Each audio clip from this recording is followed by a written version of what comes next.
What's up, guys? We are at part 6. If you're new to this, these are not in any order whatsoever. These are not in any sort of importance whatsoever.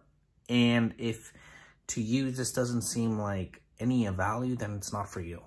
This is really just, I'm just pointing out, this is like 7 years of experience talking, saying, hey, you know what's a really good idea? I think if you did that, okay? You'd be surprised how many people it's not common sense to say behind, okay? I'll be the guy that says it. Say behind when you're behind someone in the kitchen. Okay, so let's start. Number 1, have a notebook. Having a notebook in the kitchen is extremely helpful, especially when you're first starting off. It's one of the best things you can have. I have a notebook. I have the type of notebooks I use tend to be Moleskine. I don't know what the name brand is, but it doesn't really matter. Just buy something that can fit in your pocket and you write everything in it, whether it's recipes. Like, instead of you having to go for the recipe book every time, if you know you're going to be making like Caesar ranch or like a mint garden dressing, whatever the fuck it is, and you're doing this daily or so, write the recipe down. I remember I would do that. I'd have to make like this beer batter for like deep fried veggies, and I would have to do this at the beginning of every shift, and we were all sharing the recipe book. So I just kind of took it upon myself to write the recipe down on my book, and then I would just use it.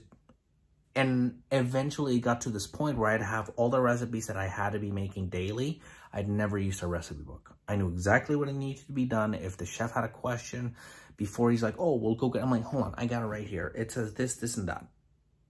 It's fucking great, you know, and it shows people that you're about it. You're not fucking around, you know? Same thing with a line setup. You can illustrate a line setup. You can illustrate something like if the kitchen stores a pen in a certain way, you can be like, that's a fucking great idea. If you see someone do something, write it down. It also helps with just memorizing. Sometimes even if, like, I will write things just to write them, because for some reason, once I write them, like, I just tend to remember them a whole lot better. And I have 2 notebooks. I have my regular everyday notebooks where I'll write all the little notes. And again, it doesn't have to make sense. It doesn't make sense to everyone except me. Sometimes I'll have like recipes and stuff. And then I have my main recipe book.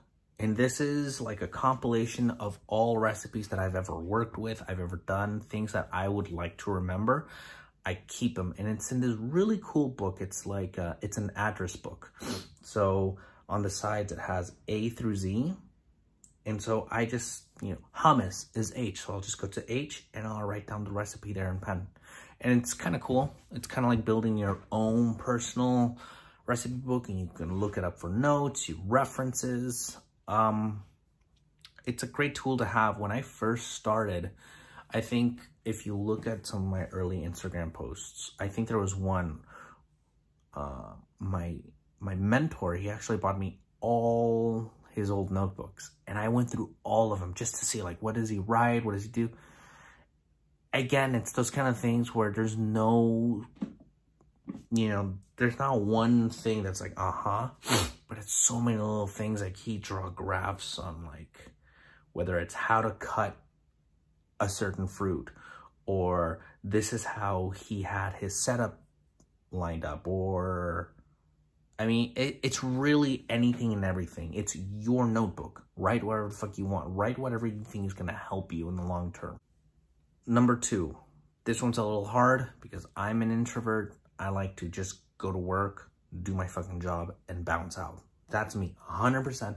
Go in, do my thing, peace. You can't really do that. And especially in an industry where everyone knows everyone, and it's something you're gonna, especially if you're new, you're gonna figure this out really fucking quick. In your town, in your city, you could be in San Francisco. You're eventually going to know most of the cooks that work in San Francisco, whether it's because you go out and you meet up with them, or the more popular one, the main one, is just simply going from one kitchen to another. You're going to end up like, hey, I work with Bob, and, oh, you know Jeff? Yeah, I know Jeff. Or like, oh, shit, Sam, is that you? Sai, what's going on, my guy? Jesus, I thought, dude, you're going to meet, you're going to make connections everywhere, right? But it's hard, like, especially for me, I'm not a very social person, okay? So if you're just social, this part is just going to be very easy for you. You know, you want to get to know everyone. You want to build bonds, build relationships. You want to, at the very least, you want to be good standing with just about everyone. So me as an introvert, like that, you know, on that side of the spectrum, I'll say this. The minimum you should be starting off doing, and do more as you get more comfortable, is when you go in, say hi to everyone. As you see people, say hi to them, preferably by name, because that way it helps you remember who they are, and it shows other people that you care. And look, let's be fucking frank here. Even if you didn't care, you were like, I don't give a fuck. Trust me, you don't want to fuck up the environment because you're just too fucking cool to just fucking say someone's name one time. Come on, man. Just cool it. Hey, what's up, Bob? Hey, what's up, you know, Mary? Hey, Shannon. You know, people like that. It's just human nature, okay? I kind of tend to go with, you know, like, okay, what's human nature? Everyone likes it when you say their name. It's something you feel like, you feel that the other person cares. You feel that the other person is taking the time to get to know you. Ask questions. You know, when someone's coming along the path, a simple smile and, hey, what's up? How are you? Good. I'm good. Fine. You know, and as you get more comfortable, you can say more. As you build up your rapport with people, you'll build bonds. You'll make friendships. It's hard. Look, this one part, get to know everyone and greet people, is hard for me. Okay? So if this comes easy to you, that's great. I would encourage you to do more than that. You know, go out with them. If there's an employee party, go to that thing. If there's going to be a get-together with some servers or bussers or whatever the fuck, go. Like, get to know people, man. Go play video games with them, you know? Maybe they want to play Warzone. Cool. Link up with them. But if you're like me, at the very least, you ought to know who you work with. You ought to be calling them by name, and just have basic common fucking courtesy with people, man. You're not there to make enemies. You're not there to be fucking Mr. I'm so fucking cool. I don't have to, like, I hate, it's so obnoxious. It's so obnoxious. Anyway, you're there to build relationships, because let me tell you something. The cooks that you work with, they're eventually going to leave to other kitchens. You're eventually going to leave that with other kitchens. You're not going to work with these people, but you know what's going to stick around? It's going to, what other people say about you ultimately does have a little bit of some weight as far as how other people perceive you. Yeah, you know what? There's people out there, but there's so few people. There's 2 people I know that for sure are like, oh, Josue. But for the most part, I get a lot of good feedback. For the most part, you know, I'll go to like a kitchen. Nobody like that I don't know, but they might have heard just one little thing like, oh, you're Josue? Dude, yeah, I know you. You're pretty solid. I've heard you're a solid dude. Yeah, I'm really excited to get to know you and work with you. It's fucking great, man. It just makes things easier, okay? You're in a community, okay? We're all in this together. Don't be Mr. fucking, I'm too fucking cool. I'm just going to go and do everything by myself. Try to be a little social. If you're going to be in there 8 hours a day, why be fucking miserable? Number 3. I keep this shit 300. Own your mistakes. I think one time, and I don't remember doing this, I had fucked up a, like, ranch or Caesar dressing, and I wasn't sure. I completely forgot that I had made it. And I said, oh, I don't know, I think so-and-so made it. But, of course, so-and-so had been working there longer than me, and I don't think so-and-so made it. So so-and-so's like, fuck that guy, no. And then I got kind of like, I got a verbal lashing for it, you know, about like, I need to own up for it. It's cool, it's not a big deal. But overall, that's just a side story. But overall, dude, own up to your mistakes, because one, it shows character, it shows humility, it shows that you're not above learning. That's what look, if you're in it, if you're in this industry like that, you're going to know that it's all about learning. There's more than one way to saute, you know, something. There's more than one way to poach an egg. Yeah, there's definitely more than one way to poach an egg. There's more than one way to make hollandaise. Don't beat yourself up for it, because we're all going to make mistakes. I've fucked up before. So this one time, like, I didn't know what the fuck a Meyer lemon was. Chef told me to get a Meyer lemon. I remember I got him a lemon. I'm a firm believer in starting the first service of the week off correctly. Do you understand? For me, like that has an indication of how the whole week's going to go. Start off like a fucking arsehole. Tonight will be shit. Tomorrow lunch will be shit. And Wednesday you won't be here. But just own up to your mistakes, dude. There's nothing... You're just going to dig yourself into a deeper hole. But check this out. Let's say you go into a kitchen, right? And you have a really good chef, a good sous chef, and a great team. They're not going to leave you alone.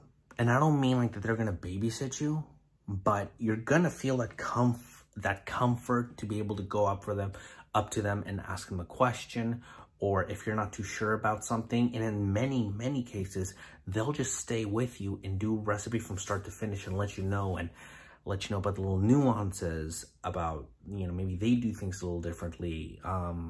Sometimes it's just as simple as like, bro, just, you know, put 2 tubs of mayo in there, put the ranch seasoning in there, a little buttermilk, and mix it up, and you're gonna call it a day. Like, again, you know, if you got a solid team backing you up, your mistakes are gonna be very low. Some places will just have this basic expectation of you, and I have worked in those, and it's kind of awkward, because they just sort of like, there's a recipe book, here's the prep list that needs to be done. Look at the prep list, pick an item, find the recipe book, go do it. And you're sort of expected to just know these things. You're expected to figure out, like, the nuances, you know, and I'll tell, you know, at least my place was like, you know, what's the problem? You don't know? Yeah, you'll know immediately, you know. If you start asking questions and I was like, you're acting like, what the fuck? You have questions? You mean you don't know? It's probably a red flag. Yeah, even with a solid team backing you up, the odds of you making a mistake are very low, but they're never zero. You're going to make mistakes. So the best you can do is just own up to it, dude. It's not a big deal. There's always tomorrow. Number 4. Cuatro. Don't be fancy with your knife. Stop it. Just stop it. No one wants to see that. No one can. I don't care. I don't care. I've yet to see a lot of... when you really start off and you don't know shit about knives, yeah, for sure, I get it. Like, I remember when I first started, the first 6 months, I'd watch, like, these knife compilations, and there's people blindfolded, just fucking doing crazy shit super fast. The truth is, you're not going to be doing that kind of shit in the kitchen. Like, the most I've done, like, at the place where I'm at, is once a week, we'll do a blue top of onions. And we'll julienne them up to caramelize them. And yeah, I can do, like, a box of onions really quickly. But again, I'm doing it quickly to get the job done. There's a way to... A lot of guys focus so much on appearing cool, trying to look the part rather than trying to be the part. Knock that shit off. A lot of the times you'll see guys literally you'll just hear this. That's not always necessary. Why does everyone feel that this is okay, but like that is not okay? Okay? Most of the time, that's the way. Most of the time, you're not going to be tapping like this fucking insane chopping. Most of the time, you're going to be rock chopping shit, man. So, don't be fancy. You're going to fuck your fingers up. You're going to mess yourself up. You might break your knife. And it's just really amateurish. Don't do it. I hope this helped you out. Again, listen, if you're more advanced, you got more, you know, you've been around the block, and this shit is like, what the fuck are you talking about? That's cool, dude. It's not for you. Not intended for you at all. Go to the channel of, like, I know shit. Because they know a lot more shit than I do. I'm just a line cook. I'm not a chef. But these are little things that I see that, you know what? Simple rookie moves, man. And I'm just trying to pass along things so that way when you get into your first kitchen, you're not like, you at the very least look like you kind of know what you're doing. As opposed to, like, when I started off, I'm like, what do I do? So, anyway, take what you can from it. Whatever you don't need, toss it. And I encourage you guys all to have a fantastic fucking service. Peace.